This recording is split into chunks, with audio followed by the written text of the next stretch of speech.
Je pense qu'il faut pas avoir peur d'aller dans ce sens-là. Et oui, peut-être il y a des gens qui vont dire que le core, là, l'âme de l'escalade là, est en train de disparaître. Mais si on veut tous réussir à bien vivre du milieu de l'escalade, puis d'avoir des belles jobs, puis d'avoir des gyms en santé qui sont capables d'offrir des beaux produits, avec d'autres produits connexes comme des restaurants, du café, tu sais, comme une petite shop, du gear, ouais, c'est ça. Je pense que c'est important de vraiment continuer à aller dans ce sens-là. It's a brand new day. Wake up every morning and say it's a brand new day. Take a good day, make it great. Okay. Bonjour à tous et à toutes. Donc l'épisode qui suit va être présenté par notre sponsor officiel, la boutique en ligne Délire Escalade. Donc c'est vraiment pas une cachette pour tout le monde, mais ça fait déjà plus de 5 années dans le fond que je fais de l'escalade au gym Délire Escalade. Puis, pour ceux qui ne le savent pas, en fait, Délire Escalade, c'est pas juste un gym à Québec. En fait, c'est une boutique en ligne qui est, selon moi, une des plus grandes boutiques en ligne partout au Canada de stock d'escalade. Donc, que ce soit pour du bloc, du trad, du lead, de la glace, name it. En fait, ils ont tout ce que vous avez besoin pour tout ce qui est votre gear d'escalade. Donc, ils m'ont donné la chance de pouvoir vous donner justement un code promo que toutes les personnes, dans le fond, qui écoutent le show vont avoir droit au prix de quelqu'un qui est membre normalement chez Délire. Donc, un 10% de rabais sur tout le gear qui est en ligne. Donc, on fait de la livraison, que ce soit dans la province, au Canada, puis même à l'international pour certains produits. Donc, le lien pour pouvoir commander n'importe quelle pièce ou équipement d'escalade va être le suivant. Donc, boutique.delirescalade.com. Je répète, boutique.delirescalade.com. Puis, allez mettre votre code promo LVDG10 pour La Voix des Grimpeurs 10. LVDG10 pour avoir votre 10% de rabais promotionnel membre La Voix des Grimpeurs. Puis, quelque chose que je veux rajouter, c'est que Délire ont une politique d'accoter les prix. Donc, si vous êtes capable d'avoir un prix qui va être un petit peu plus élevé, un petit peu plus bas que ce qu'il y a sur la boutique, Délire vont être capables d'accoter ce prix-là. Donc, ça en dit vraiment long sur la confiance que Délire Escalade a envers sa boutique en ligne, envers son inventaire, envers ses produits, puis envers la qualité de ce qu'ils sont capables d'offrir aux grimpeurs puis aux grimpeuses au Canada. Donc, juste à nous montrer une preuve, mais ils sont capables d'accoter ces prix-là. Donc, La Voix des Grimpeurs 10, LVDG 10 pour un 10% de rabais. Un des plus grands inventaires de chaussons, d'équipements d'escalade au Canada. Donc, je vous laisse là-dessus. Merci pour le sponsorship, puis on se retrouve de l'autre côté pour notre épisode d'aujourd'hui. L'épisode qui suit est présenté par notre sponsor officiel de chalk d'escalade 100% québécoise, Clove Grizzly Grip. Donc, il y a quelques semaines, en fait, je suis allé à Montréal dans un gym pour faire d'escalade. Puis, j'avais oublié mon chalk bag, en fait, à Québec. Donc, j'ai pas eu le choix d'essayer cette nouvelle petite beauté que finalement, j'ai décidé d'adopter. Donc, la chalk qui est ici avec moi, en fait, que ce soit en fait en puff ou que ce soit en liquid chalk.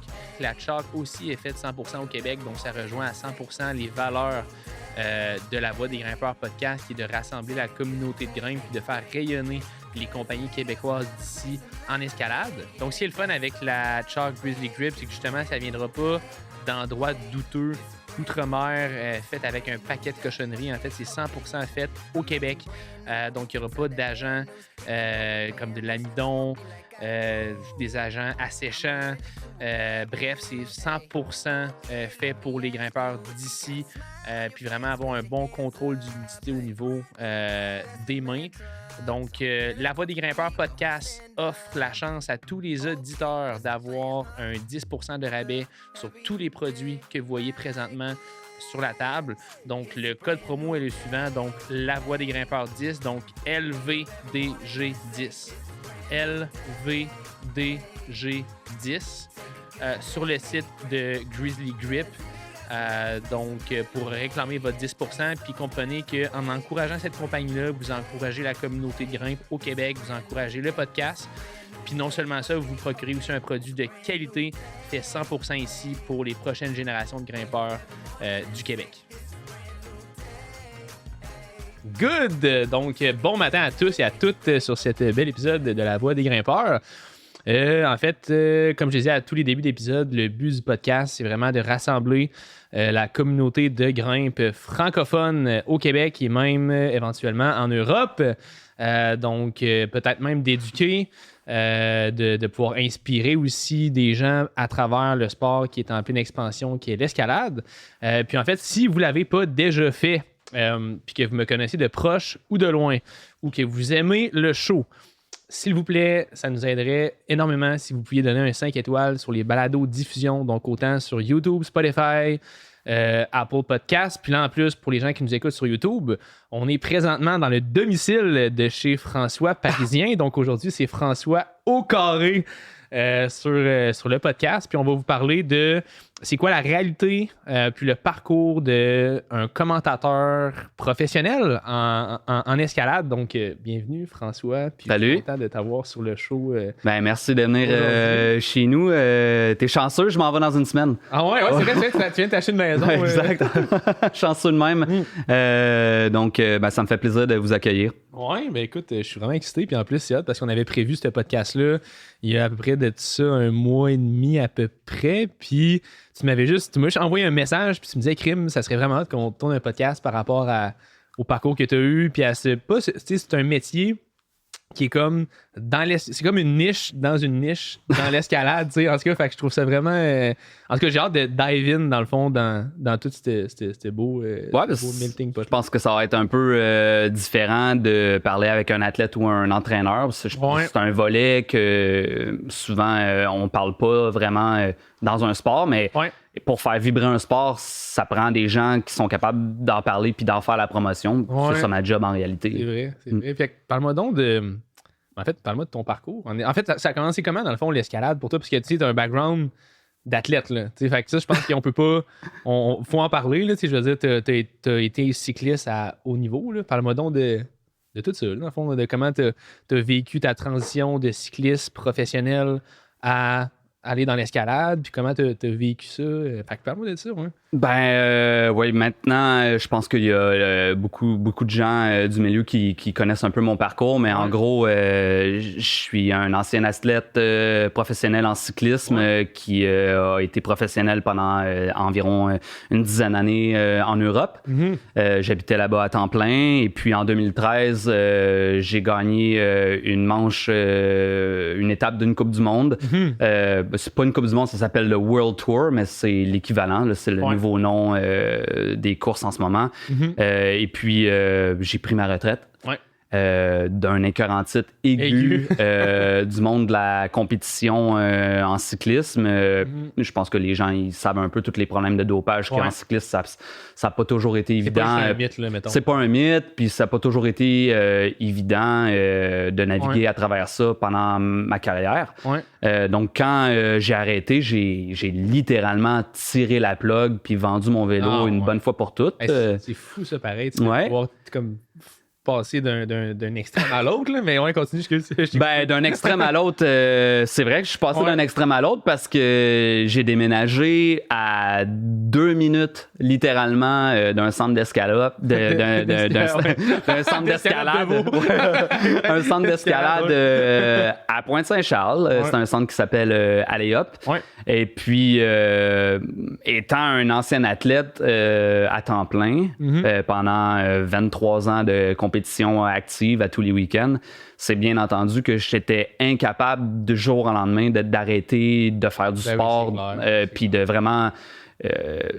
c'est une chose de faire du sport, mais de faire du sport de façon active dans le but de développer des performances, je pense que c'est un volet différent. C'est dans les extrêmes, là, dans les sports. Si tu veux faire de la compétition, c'est sûr que tu es dans cet extrême-là. Exact.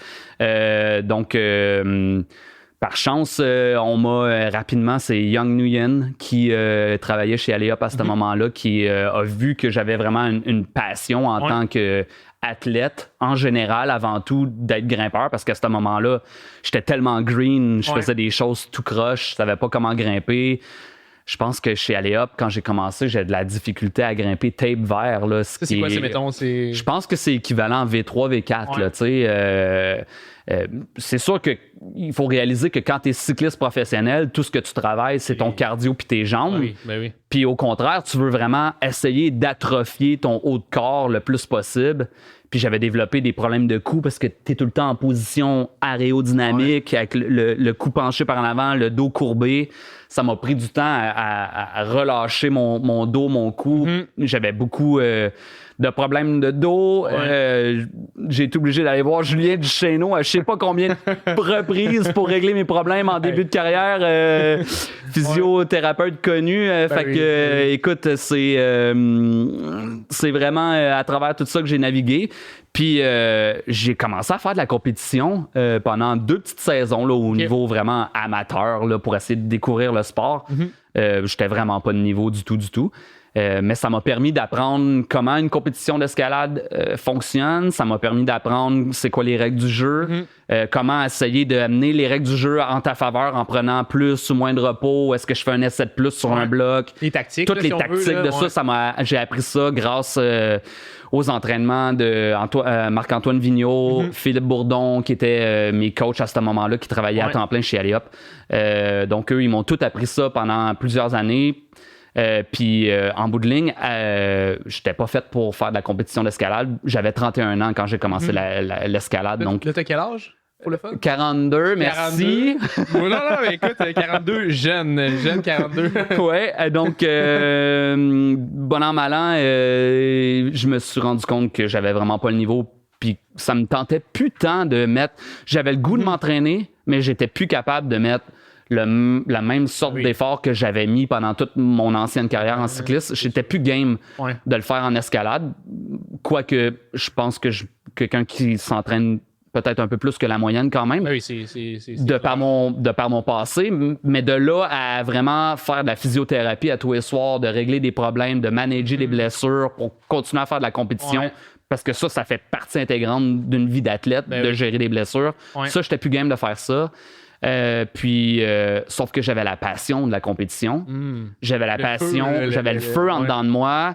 Quand je vois des athlètes s'exprimer dans des compétitions, moi, ça me fait vibrer. Ça me valorise beaucoup d'être dans ce milieu-là. J'aime beaucoup ça.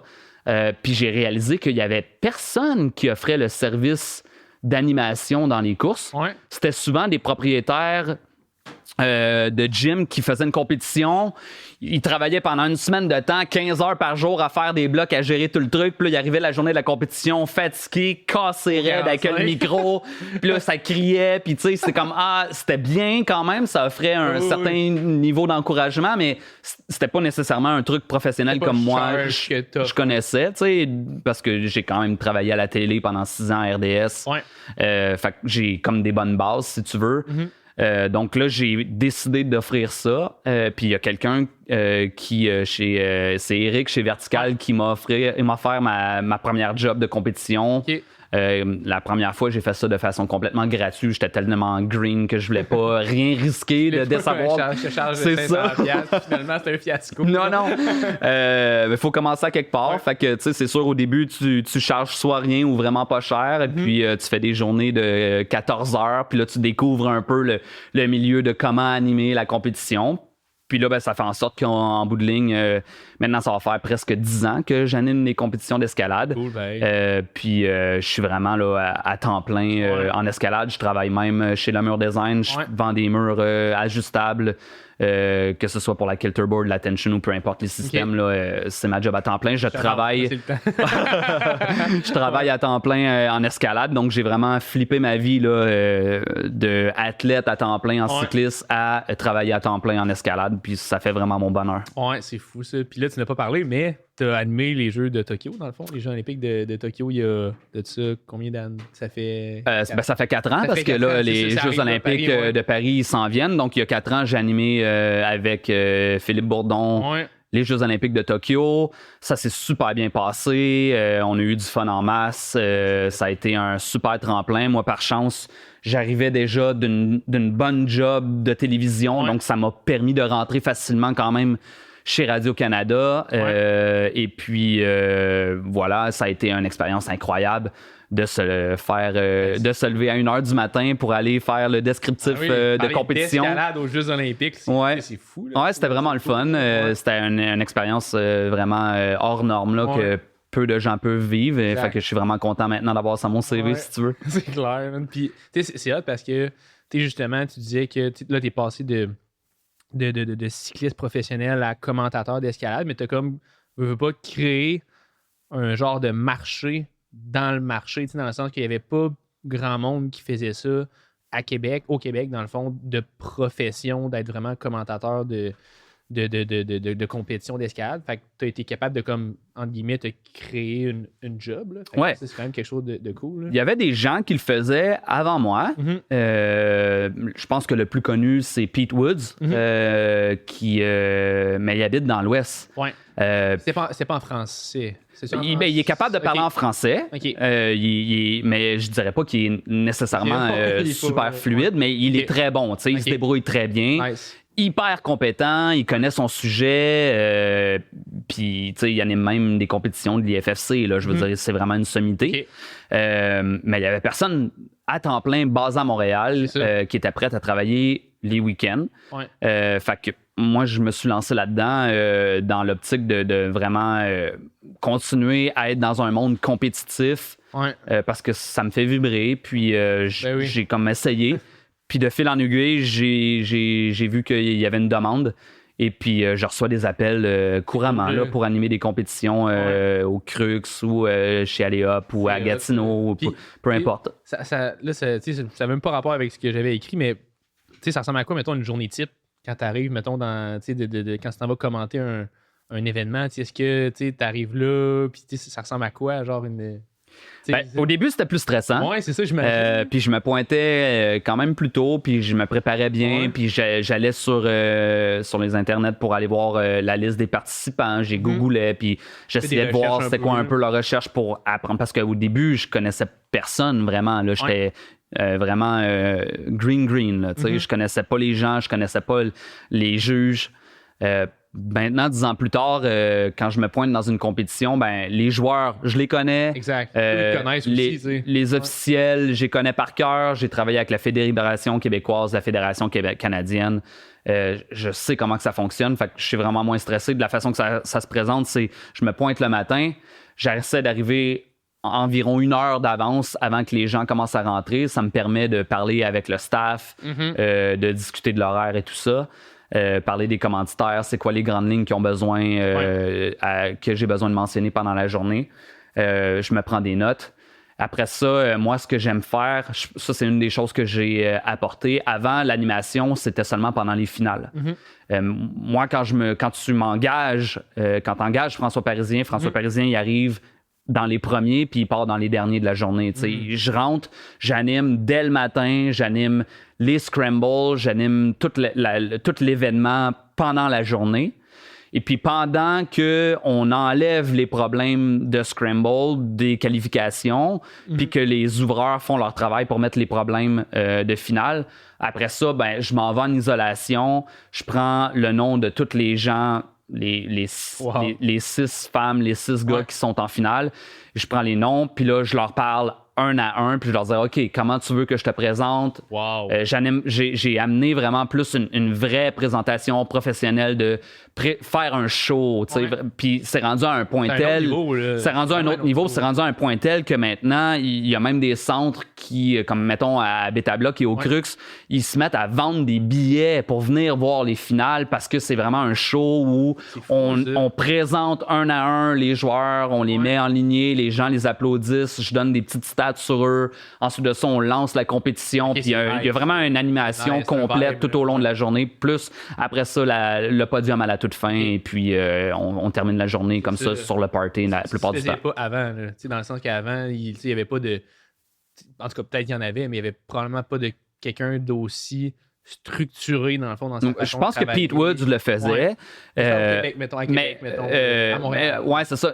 Mais c'est comprenable parce que, encore une fois, quand c'est soit un des setters qui était game de le faire ou un des propriétaires ou du staff qui, eux, ils ont travaillé pendant la semaine, c'est normal qu'ils offriront pas le même genre de service ou d'interaction avec les gens qui viennent voir la compétition. T'sais, je veux dire, ils sont déjà fatigués, puis là, il faut qu'ils fassent 3 heures dans le tapis avec le micro à crier. C'est plus difficile que envoyer quelqu'un comme moi qui est là, puis qui s'est reposé, puis qui se présente le matin dans le but de parler dans le micro toute la journée. C'est ça ma job. C'est ta job, ouais, c'est ça, exact. Crime, j'aime vraiment ça. C'est vraiment, en tout cas, j'ai hâte de dive in là-dedans.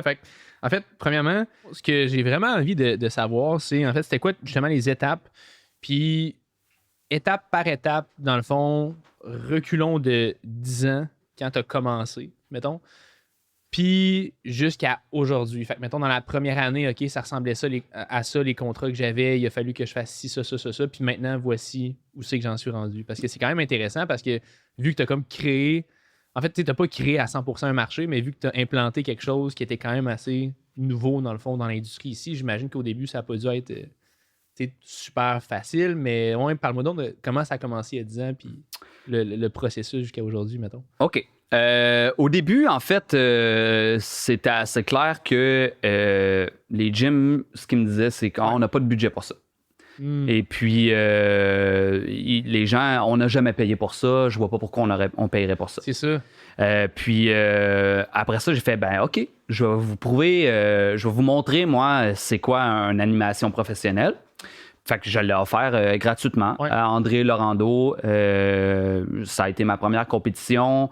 Ça s'est bien passé. Ça a été il y a eu comme un learning curve quand même. Je dis pas que j'étais parfait à ce moment-là non plus. Mais j'ai quand même offert une performance, je pense que les gens ont apprécié, de pouvoir nommer chacun des grimpeurs un par un, des suivre, de dire des statistiques, puis de créer un show. Ouais, c'est ça. Puis surtout d'avoir moi, je suis quelqu'un quand même qui a une grande gueule, qui est explosif, qui amène j'amène de l'énergie, si tu veux. Puis j'ai le sourire d'en face, j'aime ça. Les gens, ils voient que je suis heureux d'être là. Fait que c'est un bon transfert d'émotion. C'est un bon transfert d'émotion. Puis j'amène le plaisir à travers tout ça. Puis étant donné que je suis un ancien athlète aussi, je comprends le stress des athlètes. Puis je peux m'adapter, mettons, si je vois que un ou une athlète aime pas trop avoir le spotlight dessus, ben je vais moins parler, puis je vais comme plus me concentrer sur les autres qui sont plus à l'aise. Avec le temps, je connais un peu plus les grimpeurs, puis je suis capable de m'adapter avec ça, mais au début, ça a été dur, parce que j'essayais d'être égal pour tout le monde, mais j'ai vite compris après ça qu'il y a des gens qui étaient comme ça me stresse, puis je grimpe moins bien. Si tu vraiment encourages les autres. À travers, au début, ça a été un peu ça, d'apprendre avec qui j'ai le droit, si tu veux, entre guillemets, de vraiment avoir du fun, puis de comme... puis d'y en donner, puis let's go, puis t'es capable, puis c'est ça, puis mettre la pression, OK, la prochaine, c'est la bonne, puis... c'est vraiment... ça m'a pris un bout de temps. Après ça, au bout d'une saison ou deux, là, c'est à ce moment-là que les gens ont commencé à faire circuler mon nom. Puis là, je commençais à demander assez d'argent pour, mettons, payer mon gaz puis ma nourriture. Puis là, à un moment donné, je dis OK, là, je pense que j'ai démontré ce que j'étais capable de faire. Puis là, j'ai commencé à tranquillement sonder le marché pour savoir à combien les dépenses des gyms par rapport aux ouvreurs, combien les ouvreurs sont payés, parce que je veux pas non plus être le gars qui demande un gros prix pendant que les ouvreurs, les ouvreurs, ils ont tellement une job importante, je veux dire, c'est une question de respect, si tu veux, puis je voulais pas me faire dire non plus. Moi, j'avais le goût de faire partie de cette communauté-là. Puis par chance, la communauté a été super réceptive. Ils ont été super gentils. JF, qui travaille au Crux, m'a engagé. Il travaillait pour la FQME à un moment donné. Puis il a dit, moi, je veux lancer un service de live stream. Puis on a fait un live stream ensemble chez Aléa. Puis c'est là que comme ça a commencé à prendre plus de grosseur. Puis éventuellement, j'ai pris un contrat pour faire le Jackalope et le Psychoblock Open Series back-à-back dans le même été. Puis là, ça a catapulté mon nom tout le monde me connaissait. Tout le monde voyait que j'étais capable d'offrir un service vraiment professionnel parce que là, c'est des événements extérieurs avec des énormes foules. C'est des journées de 12 à 14 heures au gros soleil. Ouais. Pour te donner un exemple, le Psycho Block Open Series, là, chaque journée, je marche environ 15 km autour de la piscine. Hey, voyons. Fait que c'est sans avec le micro. Sans parler, puis sans l'analyse, puis sans toute la, c'est ça, la pression mentale. J'arrive tôt le matin autour de 6 heures, je pars autour de 22 heures le soir, je marche autour de la piscine sans arrêt, je parle avec les officiels, je parle... Puis en réalité, il y a un horaire dans la journée, mais le vrai timer, c'est le MC. C'est celui qui call au micro. OK, on commence. OK, ça finit. Ouais. Fait que j'offre aussi le service. Les gens, ils ont confiance que quand ils m'engagent, ils ont compris maintenant que t'as ton horaire, je vais respecter ton horaire, je vais m'assurer que les officiels sont assis au bon moment, je vais m'assurer que le podium, ça prendra pas 50 minutes après la compétition pour pas que tout le monde soit parti. Ouais. C'est comme j'offre un service en plus de maintenance de ton horaire. Puis je parle souvent avec l'ouvreur en chef. Ouais. Est-ce qu'on est dans les temps? Est-ce qu'on fait un délai? Fait que ça apporte une sécurité. Puis je pense que les propriétaires de gym ont compris que ce service-là, c'est un service qui était quand même assez important si on veut ouvrir faire un vrai show, si tu veux, pour attirer des gens puis créer un engouement.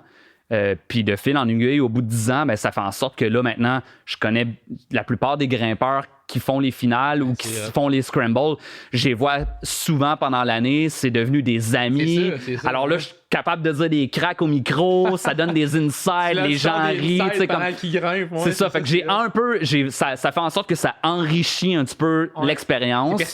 C'est personnalisé. Je suis plus au courant maintenant comment la foule réagit quand on lance des goodies dans les foules. Je sais comment stimuler la foule. Les gens, ils ont du fun, je le vois, ils ont le sourire fendu jusqu'aux oreilles. Fait que ça fait en sorte que là, maintenant, j'ai la chance de pouvoir maintenir ça. Puis je fais, je sais pas, entre 10 et 15 compétitions par année, si tu veux. Nice, c'est pas assez pour gagner sa vie à temps plein, par exemple. Ça fait un peu partie des challenges parce que c'est les week-ends. Puis tu penses qu'éventuellement, il y aurait assez de compétition au Québec? Puis en fait, en tout cas, ça, c'est une autre question qui me vient de me popper en tête, mais est-ce qu'éventuellement, tu aimerais ça en donner en dehors du Québec ou c'est pas tant dans tes plans pour avoir plus de jobs, mettons, pour que ça puisse devenir, mettons, 100% temps plein ou ça t'intéresse pas plus que ça? Honnêtement, au début, surtout quand j'ai fini ma carrière en cycliste professionnel puis j'ai commencé à travailler à RDS, je faisais 80 shows par année. Là, je travaillais comme régulièrement à la télévision, tu sais, puis j'avais le goût de travailler dans le milieu du média. Puis finalement, tu te rends compte au bout de la ligne, en vieillissant, que t'es off de l'horaire de tout le monde parce que tous les événements, c'est toujours les week-ends ou dans les jours fériés. Il n'y a pas un mercredi soir une compétition avec un scramble, c'est rare, tu sais. Fait que ça fait en sorte que tu travailles à tous les week-ends, puis t'es un peu à sens contraire. Puis c'est quelque chose que je vivais quand j'étais cycliste professionnel parce que j'étais pas dans le même horaire que la majorité des gens de travail. Puis après avoir travaillé là-dedans pendant une vingtaine d'années, j'étais tanné. T'sais, quand j'ai arrêté ma carrière de cycliste, j'avais le goût d'avoir une vie normale. 9 à 5, j'étais tanné de voyager, je vivais à l'Europe à temps plein, j'avais le goût de revenir au Québec, j'avais le goût d'être stable, je cherchais la stabilité puis d'être dans le vrai horaire de tout le monde. Fait que là, j'ai plus le goût d'avoir une job à temps plein. Puis de temps en temps, je vais aller travailler les week-ends. Mais ça te consume pas ta vie, mettons. Non, c'est ça. Ben, ça consomme pas ma vie. Non, parce que c'est sûr que si tu parles avec des gens qui me côtoient, ben ils savent que François, il est pas tout le temps disponible parce que il travaille 40 heures pendant la semaine. Puis après ça, des fois, il y a 2-3 week-ends de suite où il va travailler. Fait que ça fait en sorte que Frank est absent ce mois-ci, on le verra pas trop, tu sais. Mais c'est juste qu'il y a pas assez de job. Tu sais, même s'il y en aurait assez, il y a juste 4 week-ends par mois. Exact. Puis il faudrait que je charge, mettons, 1000$, 1500$ par événement. J'ai des amis, collègues qui font ça à temps plein. J'en connais qui le font. Puis j'ai échangé avec eux. Puis c'est un horaire qui est difficile. Si tu as une famille, si tu as des amis, c'est pas nécessairement facile de travailler à tous les week-ends. Fait que je trouve bien mon compte en ce moment de travailler en escalade à temps plein. Comme vendeur. Puis après ça, les week-ends de temps en temps, quand les gyms m'appellent, si je suis disponible puis j'ai rien, j'y vais. Puis, mais ça m'arrive des fois d'être obligé de refuser. Puis je leur dis désolé, j'ai une fête d'amis, puis celle-là, je veux pas la manquer, c'est important pour moi, puis je viens pas. Alors que si tu voudrais pousser, mettons, une coche de plus. Là, t'as pas le choix. Tu mets ta vie de côté parce que quand tu travailles en événementiel, l'événement, c'est l'événement. Ta vie, il faut ta mettre de côté. Puis le monde ne peut pas s'ajouter à toi. Exact. Non, c'est le contraire. C'est ça la job, ça fait partie de la job. Puis c'est pour ça aussi que ça coûte un certain prix d'engager un MC. Je veux pas. Je mets ma vie de côté pour y aller. C'est un moment précis. Je le fais avec joie. Là. Prends-moi pas. Je veux pas que les gens me prennent ça de façon négative. C'est ça. J'aime ça y aller. Puis je pense que quand les gens me voient au micro, ils le voient et que j'ai du fun. Mais veux pas, c'est quand même un week-end de moins dans ma vie. Donc il y a un prix à ça. C'est clair. Crime, j'aime ça. Fait il y a quand même une méga job quand même aussi d'analyse. Avant d'arriver avec les surtout athlètes, la TV. C'est ça. Je te dis, plus t'en fais, moins ta job devient difficile. Okay. Parce que tu connais les joueurs, tu connais le staff. Souvent, c'est les mêmes gyms qui vont m'engager. Donc, je travaille avec les mêmes officiels, je travaille avec les mêmes bénévoles. Les gens, ça devient la communauté en escalade, on va se le dire, là, c'est pas énorme. Donc, on se connaît bien, puis on a une super belle relation. Fait que ça devient assez facile en bout de ligne de par l'investissement que j'ai mis depuis 10 ans. Au début, c'était pas facile, j'étais stressé vraiment beaucoup. La différence avec la télévision, c'est que là, la télévision, tu peux faire de la vraie analyse. Quand j'anime une compétition sur les matelas live, je peux pas dire au grimpeur Touk, puis mets le drop knee, puis je peux pas lui donner le bêta.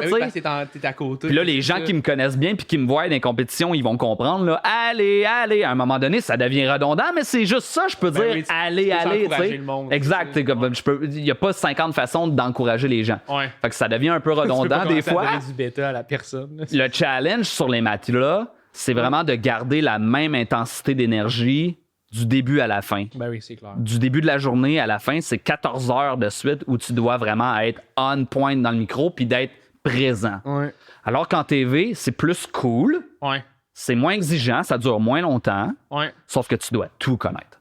Puis tu dois faire de la vraie analyse. La préparation à l'extérieur, peut-être plus que quand tu es en live. Puisque les joueurs t'entendent pas, là, tu peux expliquer pourquoi il a fait un drop knee aux néophytes qui sont en train d'écouter à la télévision. Parce que surtout au Canada, quand tu fais de la télévision, puis mettons à Radio-Canada aux Jeux olympiques, le mandat premier, c'est de verbaliser le sport. Parce que pour la plupart des gens, c'est la première compétition d'escalade qu'ils vont avoir vue.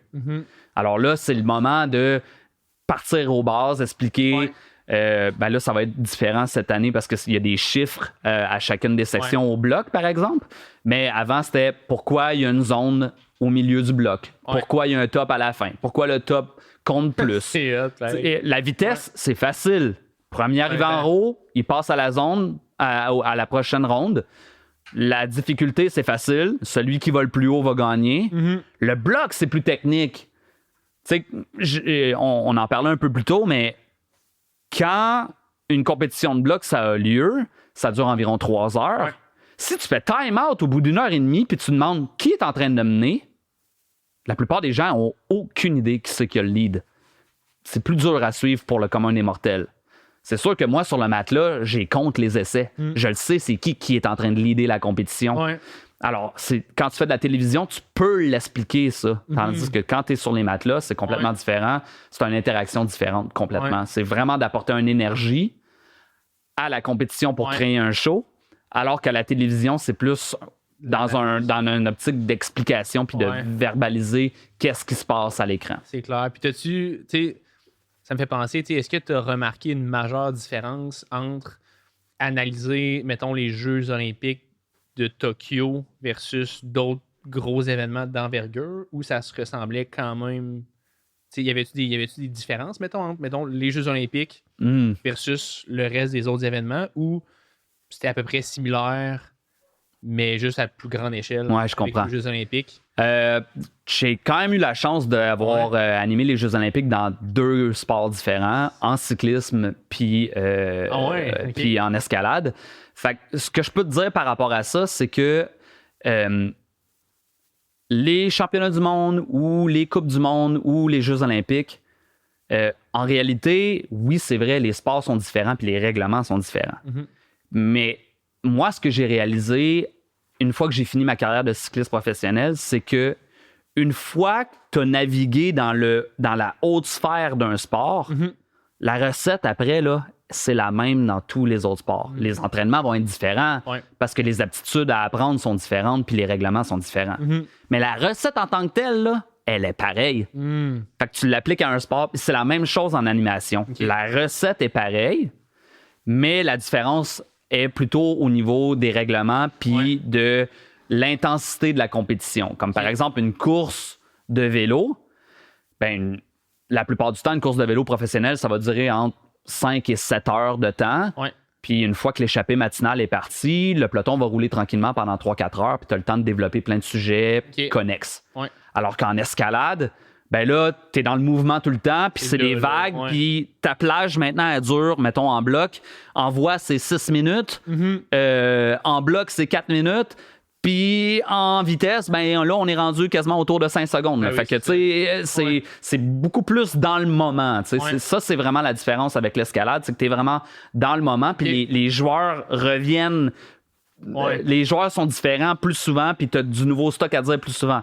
Tandis qu'en cyclisme, il y a des longueurs. Puis nous, dans ce qu'on appelait, quand je travaillais chez RDS avec mon collègue, on appelait ça tuer le temps. Il faut qu'on se trouve des sujets, il faut qu'on développe des sujets. Fait que là, tu vas voir des blogs, tu lis des articles, puis là, t'amènes, là, tu vois quelqu'un à l'écran, tu dis, on a vu ça, justement, il y a 2 semaines, il est arrivé à l'affaire, puis là, on développe le sujet, puis on en parle pendant 15 minutes, puis là, on passe à travers le temps, puis on éduque les gens d'une façon différente. En escalade, c'est pas ça. En escalade, on a peut-être le temps de parler un peu de la vie du grimpeur, mais c'est vraiment rapide. Parce qu'en réalité, le grimpeur, il va être sur le matelas pendant environ 5 minutes en moyenne. C'est ça. Fait que mais il y a beaucoup de changements. Fait qu'il y a tout le temps quelque chose à dire. Puis là, l'interaction avec ton collègue que tu le fais, aux derniers Jeux olympiques à Tokyo, c'était Philippe Bourdon, qui va être aussi analyste d'ailleurs à Paris. Moi, je suis trop occupé là, avec l'achat de ma maison, fait que j'ai passe mon tour. Mais Philippe va être là. Puis l'interaction est importante avec ton collègue. Puis c'était le fun parce que Philippe, il est ultra calé, il connaît bien les athlètes. C'est un ancien coach qui a coaché pendant des années, dont Babette Roy. Il travaillait conjointement avec Marc-Antoine Vigneault. Fait que c'est des gens qui sont vraiment calés. Puis l'interaction est le fun, d'autant plus que c'est dans mes meilleurs amis. Alors, à l'extérieur aussi, quand on prend une bière ou qu'on va grimper ensemble, on en discute aussi. Fait que c'est la cohésion est le fun. Puis c'est plus ça, mettons, que j'ai découvert en escalade. La cohésion plus rapprochée, si tu veux, avec ton collègue. Ah wow, c'est très nice. Puis mettons, mettons les Jeux olympiques, puis mettons animer, je sais pas, les championnats canadiens, mettons. Est-ce que tu trouves qu'il y a une majeure différence ou c'est quand même similaire? Ben, c'est sûr que les Jeux olympiques, après, tu as les meilleurs joueurs au monde, tu as un engouement médiatique énorme, puis il y a une pression gigantesque en arrière parce que tu vas avoir la petite boule dans le ventre un peu. C'est ça, tu sais, veux pas... quand tu animes à Radio-Canada, ben, tu représentes Radio-Canada. C'est une énorme entité. C'est comme c'est vraiment un média. C'est un cadeau de te faire offrir un poste chez Radio-Canada. Après ça, ben, de travailler au championnat canadien, je l'ai fait pour le CEC à quelques reprises. J'ai fait des NACS aussi, les North American Cup Series avec le CEC. C'est des événements importants aussi. Il faut le faire en anglais, en français. Il y a vraiment un décorum à respecter qui est complètement différent du Dead Point chez Betablock, par exemple. Tu sais, le Dead Point chez Betablock, maintenant, je pense qu'on est rendu à la 7e édition cette année. Il me laisse plus de lousse, étant donné que c'est pas une compétition qui est fédérée. Ben, des fois... quand je vois qu'un athlète bloque un peu ou tu sais je ne vais pas lui donner le bêta mais je dis oui tu sais comme j'essaie de comme il faut que le show soit bon, faut qu'il y ait tu sais comme je sais pas si tu connais Ron Fournier au hockey, il était arbitre puis c'est arrivé lui après sa carrière qui disait tu sais ça m'arrivait des fois que comme l'équipe elle perdait 4-0 puis je donnais une punition pour essayer de faire tu sais pour garder l'engouement puis ben veux pas tu sais quand je fais une compétition amicale bien qu'il y a de l'argent à la fin, tu sais, j'essaie quand même de faire en sorte qu'il y a un bon show, puis que si je vois qu'il y a un bloc, il y a un stopper move sur un bloc, il y a un bloc qui vraiment, le passage, il bloque, puis ça passe pas. Puis là, j'essaie des fois de comme, pas influencer, mais j'ouvre des portes, puis s'ils apprennent, tant mieux, s'ils apprennent pas, tant pis. Alors qu'au CEC ou avec la Fédération québécoise ou dans des championnats, là, c'est muet, là. Je peux dire le mot « allez, go, go, go ». Je dis rien d'autre, là. Je donne aucune chance de dire place-toi un peu mieux ou genre la prochaine fois ça va faire que ça semble fonctionner celle-là, la prochaine fois ça va marcher. Je peux pas dire ça parce que là le grimpeur va dire c'est le bêta, je vais faire la même chose. Alors que dans une compétition amicale, ben si je vois que la personne est bonne dernière puis que comme ça tu peux le faire, mettons. Si le gars il a vraiment de la difficulté puis que genre sur 4 blocs en finale il y a 0 zone, ben là ça me dérange pas tant de l'aider pour y donner au moins une zone. J'essaie que sinon tout le monde est là pendant 4 minutes puis le temps est long si tu veux là, il faut quand même qu'il y ait un show. Donc ça, si tu veux, c'est des aspects que les gens voient pas, mais de par mon expérience, je pense que j'ai trouvé la bonne façon de tempérer ça puis de vraiment voir dans quel show je suis capable d'en donner plus, puis dans quel show je suis comme vraiment le boîte carré, je peux pas en sortir. J'en parle avec les propriétaires. Bon, quand c'est la Fédération québécoise ou canadienne, j'ai pas besoin d'en parler, je sais c'est quoi. Il n'y a pas de marge de manœuvre. Sinon, les coachs peuvent faire un protip. C'est moi qui mets l'organisation dans la merde. Je veux pas faire ça. Mais quand il y a un agreement avec le gym pour une compétition amicale, ben ça va. Quoi. Je peux quand même en donner un peu plus. Puis personnellement, c'est les événements que je préfère le plus. Parce que j'ai une plus grande liberté, je suis capable de faire lever la foule beaucoup plus, je suis capable de peut-être chambrer un peu. Un impact un petit peu plus. Si je vois, mettons... exemple concret, Victor Baudran, il manque un bloc, puis là, je vois qu'il est déçu, puis je dis t'as gagné la dernière, mais là, je le chambre un peu, puis je fais rire la foule. Ça, tu peux pas faire ça, mais. Je ferais pas vraiment ça au championnat canadien, ça se fait pas tant, là, tandis que. Tu peux pas faire ça non plus. Non, c'est ça. Fait que, alors que dans des événements plus amicaux, ben, je m'en permets un peu plus, puis je pense que la foule apprécie bien quand même. Nice, j'aime ça. C'est très, très, très, très cool. Puis justement, ce que j'avais mis en note, c'est dans le fond, c'est quoi mettons les micro-ajustements puis les micro-bêtas, justement, que les gens voient pas de ton travail de commentateur pour être intéressant, genre que les... Je pense que je pense que les gens, ils sont au courant que je commente puis que je parle fort au micro puis que je donne de l'énergie. Mais je pense pas qu'ils sont nécessairement au courant de toute la logistique derrière, de tenir l'horaire puis de m'assurer que l'isolation, ben, elle est annoncée pour que les gens soient au courant. Fait que moi, dans ma tête, sur mon pad, les gens me voient, je marche avec mon pad puis j'ai des notes dessus, ben, je m'y réfère souvent puis veux pas, étant donné que je suis dans le micro puis que c'est moi avec la grosse voix qui est là devant tout le monde, ben, quand un parent ou un jeune compétiteur moins expérimenté a des questions, la première personne qu'ils vont aller voir, la plupart du temps, c'est moi. Fait que je réponds à ces questions-là. Si c'est surtout chez les juvéniles, souvent, j'essaie de rassurer les parents. Je leur dis que il y aura pas de problème, comme ça va bien aller. Puis des fois, il y a des athlètes qui sont hyper stressés ou je vois qu'ils sont recroquevillés parce qu'ils se créent une carapace, parce qu'ils se sentent moins bien. J'essaie d'un peu de délier ça. Ça, c'est un aspect que j'aime beaucoup faire.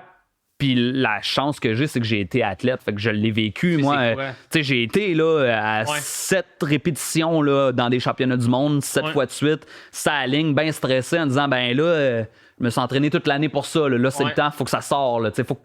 Faut que ton énergie soit présente. Game time, let's go. Ça fait 12 mois que tu travailles pour. Je suis capable de voir l'athlète quand il est en détresse. Puis des fois, de temps en temps, une petite tape sur l'épaule ou d'aller juste glisser 2-3 mots. Ou, je pense qu'ils apprécient quand même ça. Après ça, ben, en finale, c'est des athlètes qui sont là couramment. Ils connaissent la patente. C'est pas compliqué. J'ai pas trop besoin de leur donner de directives ou ils savent où c'est qu'on s'en va. Puis l'avantage aussi d'en faire plusieurs, c'est qu'ils me voient à répétition. Fait on a moins besoin de faire un meeting technique parce qu'ils savent, mettons, Sébastien Lazur, ça fait je sais pas combien de compétitions qu'il fait avec moi. Il sait là, c'est quoi le créneau, il sait c'est quoi comment que ça va sortir, puis à quel moment il faut y aller. Puis on a quand même une belle cohésion avec ces athlètes-là que j'apprécie beaucoup parce que, encore une fois, être en contact avec des athlètes de haut niveau, c'est vraiment ce qui me fait vibrer. Là. Très nice. Ouais, parce que tu peux. Dans le fond, tu te vois à travers eux. Ben, veux pas, je me vois à travers eux, ouais. Les juvéniles, surtout, parce que, tu sais, j'ai commencé le vélo, j'avais 12-13 ans. Ouais. Puis je les vois, les juvéniles, des fois avec les parents. Puis des fois, je regarde des parents réagir. Puis je vois tellement mes parents aussi. Tu sais, comme je suis capable de. Ça apporte vraiment. Ça bonifie mon expérience, si tu veux. Et j'ai vraiment la chance de vivre ça avec ces jeunes-là. J'apprécie vraiment ça. T'sais. Puis ça me fait plaisir aussi de pouvoir donner mon input, même si c'est dans un sport différent. Comme je disais tantôt, la recette, elle est la même. Peu importe de quel sport de haut niveau tu vas faire, c'est la même chose en bout de ligne. Fait que ça me permet aussi de pouvoir partager mes connaissances aux athlètes qui sont réceptifs. Crime, c'est très hot. Très, très, très, très cool. Dirais-tu qu'il y a des majeures différences entre commenter un sport comme l'escalade versus d'autres sports? Ben, en fait, je pense que tu en as parlé un petit peu. Là. Ouais, on en a parlé, mais en gros, c'est vraiment les règles, le fait que l'escalade, ça a 3 volets différents aux Jeux olympiques. Il y a 3 disciplines bien distinctes qui sont complètement différents une de l'autre. Voie vitesse, dans le fond. C'est ça, c'est comme si tu fais le BMX, le vélo de montagne, puis le vélo de route. Ben, c'est 3 disciplines différentes, mais c'est vraiment pas les mêmes athlètes. C'est la même chose en escalade, quoique avec l'Omnium, ben, on pousse les athlètes de bloc à aller faire de la voie. Je dis pas que c'est 100% compatible, mais mettons Yania, ça va, quoi, il n'y a pas de problème. Pas de problème. C'est assez évident là, qu'elle domine. Là. Donc, c'est vraiment intéressant de pouvoir faire la différence entre ces 3 sports-là, puis de pouvoir parler aux gens puis les éduquer sur comment les athlètes se préparent de façon différente dans ces 3 disciplines-là. Oui, puis il me semble qu'il y avait une différence, ça se peut-tu maintenant, entre les Jeux olympiques de Tokyo et ceux de Paris? Donc, à Paris, dans le fond, maintenant, à Tokyo, c'est toujours un sport de présentation à Paris, mais à Tokyo, quand c'est un sport de présentation, le CIO oblige le sport à avoir une seule médaille. C'est ça. Puis pour pouvoir offrir une seule médaille, ben ils voulaient quand même démontrer que l'escalade, ça avait 3 volets. La vitesse, la voie, le bloc. Donc, malheureusement, ils avaient le droit juste à une médaille imposée par le CIO. Donc, ils ont fait un omnium pour être capable de démontrer les 3 disciplines. Maintenant, 4 ans plus tard, le sport évolue. Ils ont démontré c'était quoi. On se réajuste. Maintenant, on a le droit à 2 médailles. Il va en avoir une en vitesse, exclusivement à la vitesse. Puis il va y avoir un combiné bloc et voie. Après ça, les prochains Jeux olympiques qui vont être à Los Angeles en 2028, on espère qu'il y aura 3 médailles. Une de chaque. Et éventuellement, à terme, quand le sport de l'escalade sera peut-être plus un sport de présentation, puis que ça sera vraiment entériné comme un vrai sport fondamental du CIO pour les Jeux olympiques, tout le monde espère qu'on aura une médaille distinctive pour chacune des 3 disciplines, plus un omnium. Comme le décathlon, si tu veux, en athlétisme. Puis est-ce que tu penses que l'escalade, là, ça sort du sujet, mais genre, est-ce que tu penses que l'escalade, dans les prochains, mettons, 15-20 ans, va devenir un sport autant mainstream, mettons, que d'autres sports? Ou... Mainstream, je sais pas si ça va devenir... C'est sûr que c'est beaucoup plus mainstream que ce l'était ben oui. avant. Puis je pense qu'il y a encore beaucoup de place pour vraiment rendre l'escalade inclusive. Parce que veut pas, l'escalade, à la base, c'est pas tant un sport inclusif. Là. Je veux dire, c'est des... Dans le temps, là, on n'était pas de t-shirt d'un gym en chest, puis ça, tu sais... c'est ça, tu sais... puis, tu sais, elle m'a donné le bêta, puis, tu sais, je veux dire, c'était pas... Puis là, tranquillement, ben, on éduque les gens, puis le setting a aussi beaucoup changé. On utilise moins des prises blessantes, on fait des mouvements...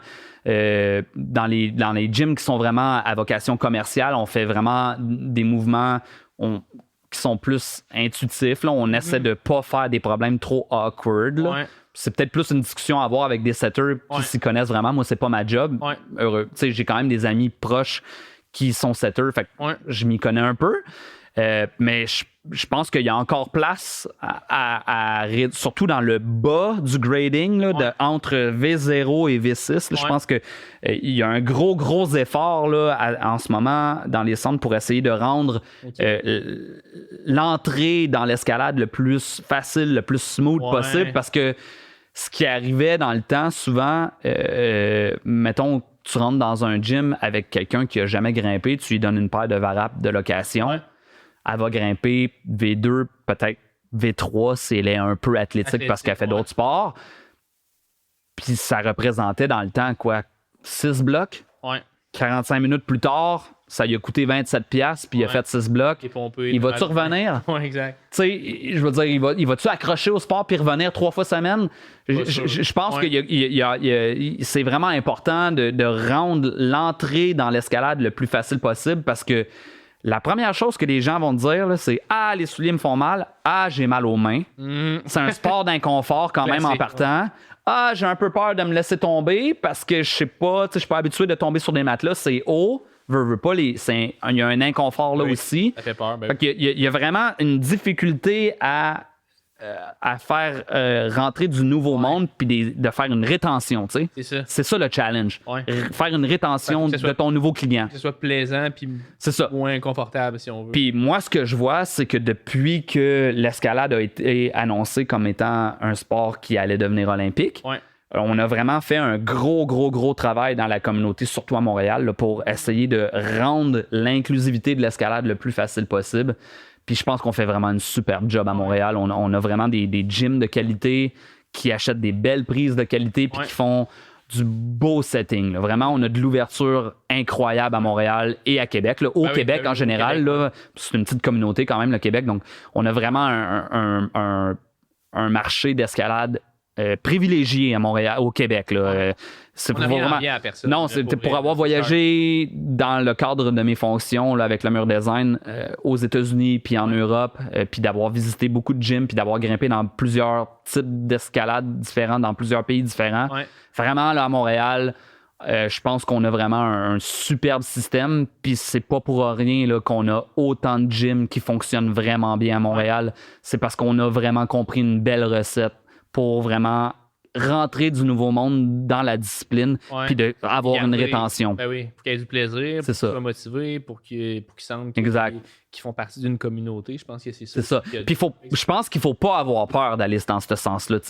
Oui, peut-être il y a des gens qui vont dire que le core, là, l'âme de l'escalade là, est en train de disparaître.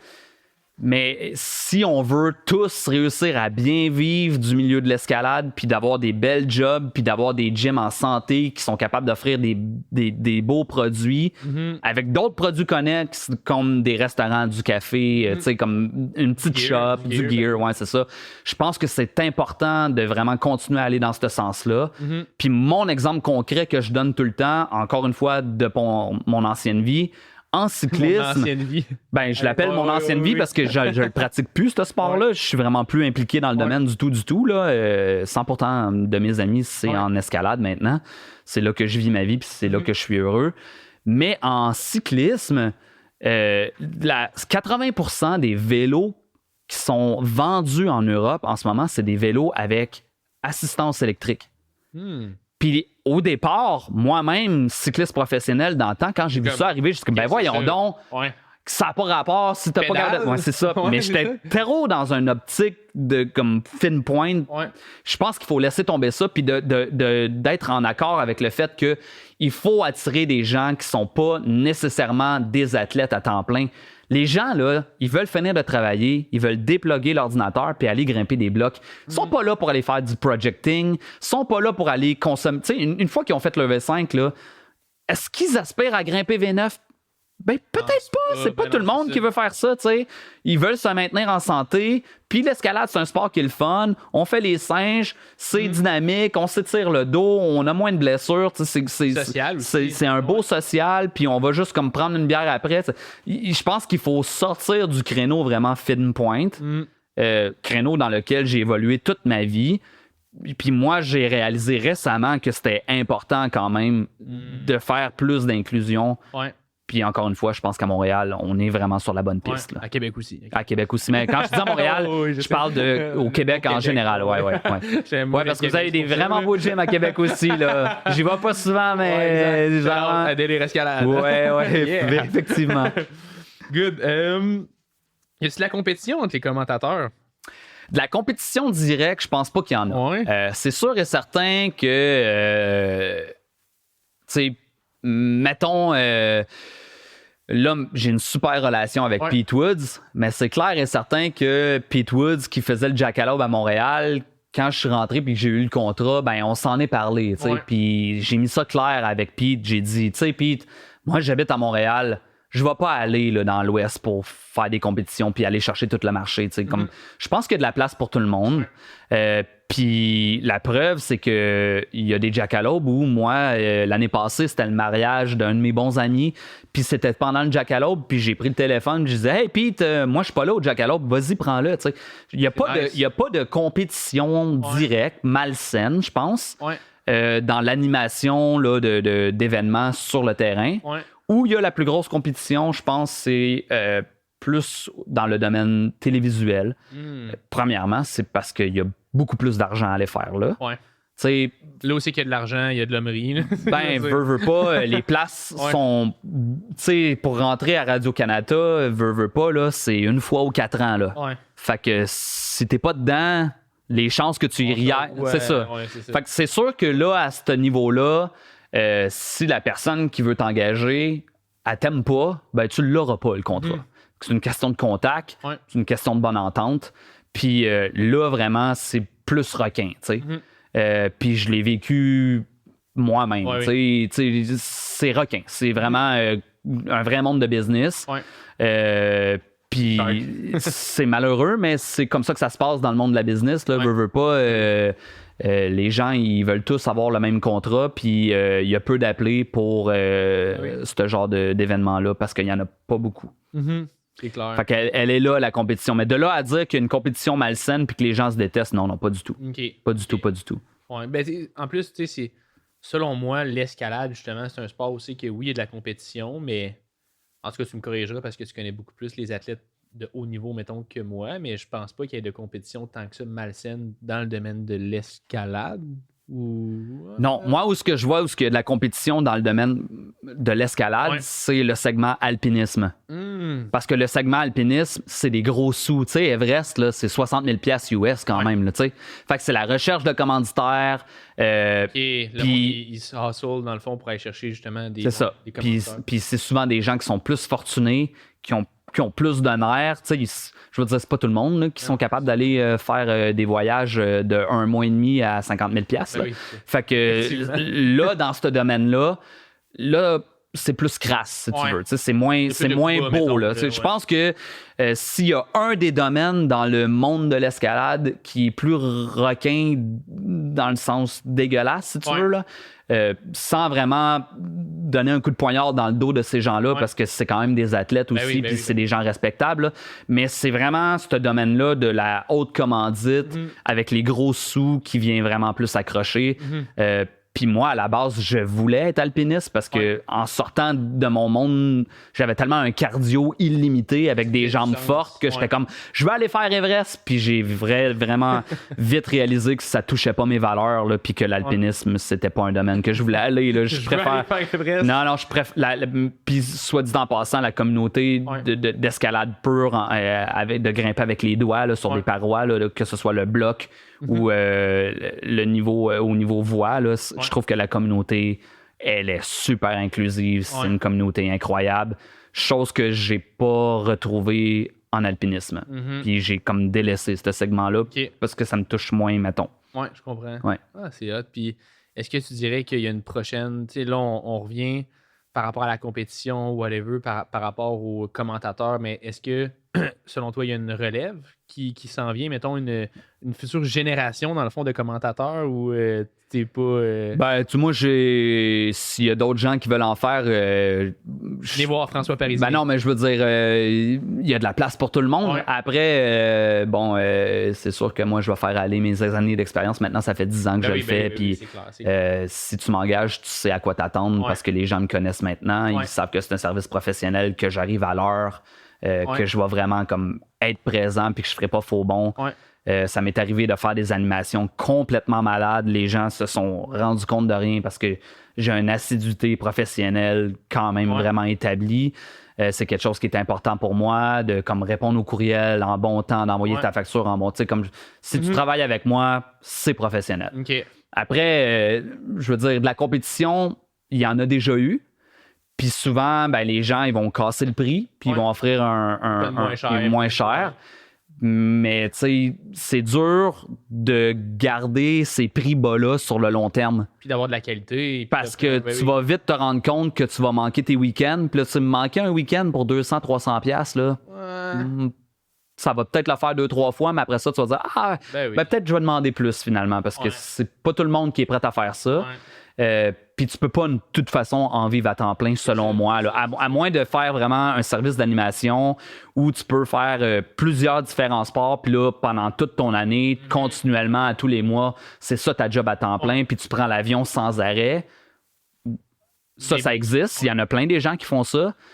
Dans le domaine spécifique de l'escalade, je pense pas qu'au Québec, il y aura quelqu'un qui va être capable de vivre de l'animation de l'escalade à temps plein. Je pense pas qu'il y a assez de jobs. Tu sais, mettons, moi, j'en fais en 10 et 15, puis ça représente 10% de mon salaire annuel. Là, c'est comme vraiment, là, je le fais vraiment par passion. Là, c'est parce que je suis un ancien athlète puis que j'aime ça être en contact avec des athlètes que je le fais. J'aime l'électricité que ça m'apporte. Je me trouve valorisé parce que je pense que c'est une des jobs que je suis à mon meilleur, animer puis partager ma passion avec mon énergie. Fait que je le fais vraiment par passion, je le fais vraiment pas pour l'argent, là, ça c'est sûr et certain. Fait que c'est vraiment après ça, si quelqu'un veut le faire puis le faire à temps plein, ben comme allez-y là, puis appelez-moi puis je vais vous-même vous donner des trucs si vous voulez, mais de pouvoir vivre de tout ça à temps plein, non, je pense pas que c'est possible. Ben, je pense pas que ça sera. Même si tu fais il faudrait qu'il y ait une compétition à tous les week-ends, puis que tu sois capable de charger minimum 1000$. Pour vraiment avoir une job où ce que tu peux t'acheter une maison, louer un char, puis avoir des enfants, tu seras jamais capable de faire ça. C'est vraiment plus soit une job étudiante ou soit une job à temps partiel, comme travailleur autonome, comme moi je fais, là, en plus d'une job à temps plein. Ça fait des grosses semaines, des fois. Oui, c'est clair. C'est sûr. Là. Vous avez gardé du jus pour 14 heures de... Let's go, allez! Nice, man. What's next pour toi, dans le fond? En fait, j'aimerais ça aussi que tu me parles un peu de... Tu sais, en escalade, on a parlé beaucoup de commentateurs, mais what's next pour toi comme commentateur? Puis what's next pour toi dans l'escalade? As-tu des... Je sais que tu fais plus de blogs, j'imagine, que de voix, dans le fond, présentement, mais as-tu des projets en escalade? As-tu des voyages bientôt que tu as cédulés? Est-ce que... puis what's next aussi, dans le fond, par rapport à la commentation? OK. Donc, depuis, mettons, la pandémie, j'ai eu des bons changements de vie quand même. J'ai déménagé quelques fois. Là, pour le moment, c'est juste un peu trop compliqué pour moi. Puis je me concentre plus à... mettre mon argent de côté, faire un peu moins de voyages. Puis c'est vrai que comme j'ai beaucoup voyagé dans ma vie, je suis quand même assez chanceux. Honnêtement, en toute honnêteté, j'essaie d'être un peu plus consciencieux de ma dépense énergétique, GES. Moi, je te dis que mon bilan, il est pas bon là, de parce que j'ai vécu. Là. J'ai quand même fait presque une trentaine de pays. J'ai pris l'avion là, ma dernière année. C'est 52 vols que j'ai pris. Là, fait que c'est sûr que mon bilan GES, il est pas bon. Fait que j'essaie de réduire mes déplacements le plus possible. Puis en bout de ligne, là, en ce moment, je suis trop occupé. Ça fait littéralement presque 6 semaines que j'ai pas grimpé pour me concentrer sur ma vie personnelle. Mais là, quand je vais m'installer dans ma nouvelle maison, j'ai bon espoir là, que je vais pouvoir recommencer l'entraînement de façon plus assidue, de recommencer à grimper puis d'essayer de pousser ma petite cote personnelle. Pas que je veux devenir un grand grimpeur, mais j'ai toujours en arrière de moi... l'athlète, exact, c'est ça. J'ai poussé ma propre limite. C'est quelque chose qui me rend heureux d'aller tout seul dans le bois, puis de faire mon projet, puis de m'asseoir devant le bloc, puis d'y retourner semaine après semaine pour essayer de le réussir. C'est quelque chose que j'aime. Fait que j'ai bon espoir de pouvoir recommencer à faire ça. Puis pour ce qui est des animations, ben là, malheureusement, on a annoncé qu'il n'y aura pas de Psycho Block Open Series cette année au Québec. je sais pas encore qu'est-ce qui arrive avec le Jackalope. Fait que pour le moment, je te dirais que j'ai mis sur la glace les animations. Parce que je déménage dans une semaine, littéralement. Fait que, tu sais, j'ai juste. C'est ça, j'ai pas le temps. Ouais, c'est ça, ça va peut-être pas être diffusé au même moment, mais bref, à l'automne, c'est sûr que pour moi, c'est reparti. Je vais recommencer à grimper. C'est déjà dans les plans, là. J'ai mes petits projets que je veux recommencer. Je vais commencer à m'entraîner. Puis, c'est vraiment plus sur l'automne que je vais me concentrer, là, ouais. Cool. Écoute, man, merci. Pour vrai, merci à vous. C'était insane. Comme, pour vrai, c'était vraiment. J'étais curieux, genre, pour vrai. Puis c'est hot de voir une niche dans la niche, de voir du monde passionné parce que, tu sais, je veux pas Motu avec la Voix des Grimpeurs podcast. Tu sais, je sais que moi, mettons, dans ma vie en général, tu sais, je pourrais pas. Tu sais, je deviendrais pas professionnel athlète d'escalade. Là, tu sais, je veux dire, j'ai 29 ans, puis, tu sais, bref, j'ai commencé trop tard pour devenir, tu sais, whatever, mais je sais qu'à travers ce podcast-là, moi aussi, un petit peu comme toi, je peux me créer quelque chose, une niche dans la niche. Fait que c'est vraiment inspirant de voir que toi, mettons, il y a 10 ans, tu avais une idée, tu avais une vision, tu as même créé une business autour de ta vision puis de ton idée. Puis maintenant, 10 ans plus tard, ben, tu es reconnu pour faire ça. Genre. Fait que c'est nice. Je pense qu'il faut suivre sa voie. Ouais. Puis il faut pas avoir peur d'aller à l'encontre de ce que les gens ont établi à la base. Un podcast, il n'y en avait pas. Je pense que ça a sa place. Puis je trouve que c'est le fun aussi que tu donnes la parole, pas seulement aux athlètes. Il n'y a pas juste le point de la pyramide en escalade. Il faut vraiment essayer d'inclure le plus de monde possible. Puis je pense que tu fais partie avec ton podcast de l'inclusion puis d'éduquer les gens. Ça apporte du sang neuf, ça apporte de la discussion. C'est bon pour la communauté. Il n'y a aucun négatif. Fait il faut suivre sa voie. Il faut commencer un pas à la fois. Puis tu vas te raffiner. Peu importe que ce soit toi avec ton podcast ou n'importe qui d'autre, il y a pas. Mon message, c'est qu'il n'y a pas juste en étant athlète qu'on peut percer en escalade. Exact. On peut aller chercher des commanditaires en faisant autre chose. Il faut juste réussir à créer une visibilité autre que de faire des performances physiques. Moi, j'étais plus capable de faire ça. Je suis rendu trop vieux. Fait que j'ai trouvé ma voie autrement. Toi, tu viens de le dire, tu as peut-être commencé trop tard. Voici ta voie, t'aimes le podcast, t'aimes le média.